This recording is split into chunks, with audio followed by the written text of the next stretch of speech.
Бүгін соңғы күн Шымкенттен ешкім келмеді халықпен кездесуге. Неге? Еспаева келді ғой.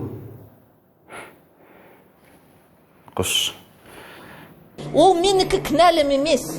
Сонымен 2 күннен соң бүкіл халық болып қазақ елін келесі 5 жылдықта басқаратын басшыны сайлайтын боламыз. Егер біз үшін сайлап тастамаса. Бүгін біздің каналымызда сайлауға дейінгі соңғы шығарылым. Себебі ертең тыныштық күні, ал арғы күні мені экраннан емес, сайлау учаскесінен көретін боласыздар. Ендеше сайлау 2019. Абзик мотор. Бір айға созылған типа үгіт насихат жұмыстары ертең аяқталады. Осыған дейін 7 үміткеріміз жүргізген жұмыстарға тоқталсақ.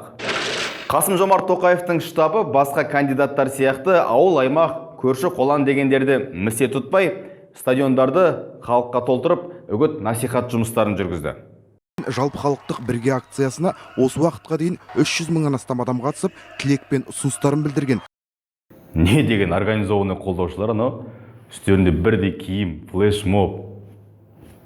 Кімге дауыс береді? Ал Әміржан Қосанов интернетте отыратын 8 миллионға жуық сайлаушыларды бетке алды. Бірақ оны қаншасы көргенін бір Құдай білсін. Мы начнем жить в новом, демократическом, открытом и справедливом Казахстане. Егер президенттікке кандидатураңызды ұсынған кезде шамамен қанша пайыз дауыс жинайтын едіңіз? Әміржан Қосановтың көбірек алатын күндігіміз бар еді. Еліміздің тарихында президенттікке үміткер тұңғыш әйел Дания Еспаева елбасының 3 тұғырлы тіл саясатын қолдайтынын көрсетті. Бірақ орыс тіліне басымдық берген сияқты. Қалай басымдық берді? Кішкене логиканы қосса, брат.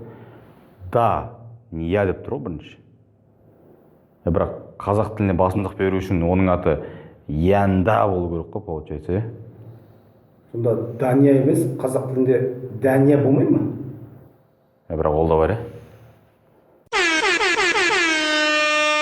Бір қызығы кандидаттарға қарағанда Ануар Нұрпейісов пен Ринат Заитов ерекше көзге түсті. Ақсақал, мен ешкім позициясын қорғап отырған адам емеспін. Сіз менің жасымда болғанда қолыңыз шошайтуыңыз керек еді. Тоңқайма до конца. Вот осы екеуі кандидат болғанда, Біз биліктің алдында соларды әшкерелейтін әрекет жасауымыз керек, сайлауға баруымыз керек. Бұл сайлау елімізде социологтардың жоқ екенін көрсетті. Жоқ болғанда қалай? Олар негізі бар. Олар тіпті көп. Бірақ олардың жұмысы рахат. Украинадағыдай қай кандидатқа халықтың қанша пайызы дауыс беруге дайын екенін анықтайтын зерттеулер жүргізбейді. Который упал в рейтинге на 5 пунктов и потерял какие-либо шансы на выход в высшую лигу украинской политики. Жүргізе алмайды емес, жүргізе алады. Бірақ оларда артық 37.875 теңге жоқ. Мысалы, ғаламторда сайлау бойынша қоғамның пікірін білген Алматы қаласының тұрғынына 37.875 теңге айыппұл салыныпты. Ол менікі кінәлім емес. Социологтар үндемейді, ал сәуегейлер ше? Старая система пока что еще побеждает, но после него, скорее всего, уже придут новые силы в Казахстане к власти, потому что я вижу уже более молодое поколение. Вот здесь придут новые силы. Конечно же, там еще будет большую роль играть какая-то женщина темная. Вот она будет пытаться все повернуть на прошлое. Абзик, сен осы палашу, құмалағашу дегендерге сенесің ба? Ол дінге қарсы ғой. Ол жағы бар, Бірақ ойланып қарасаң, уақыт көрсетеді.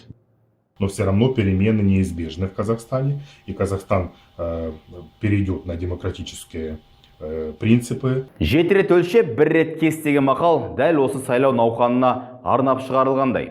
Естеріңізде болсын, біз ата-анамызды туған бауырларымыз таңдай алмаймыз, ал қалған кез келген нәрсені таңдау өз еркімізде. Еліміздің болашағын карта емес, өзіміз шешейік. 9 маусым сайлау учаскесінде кездескенше.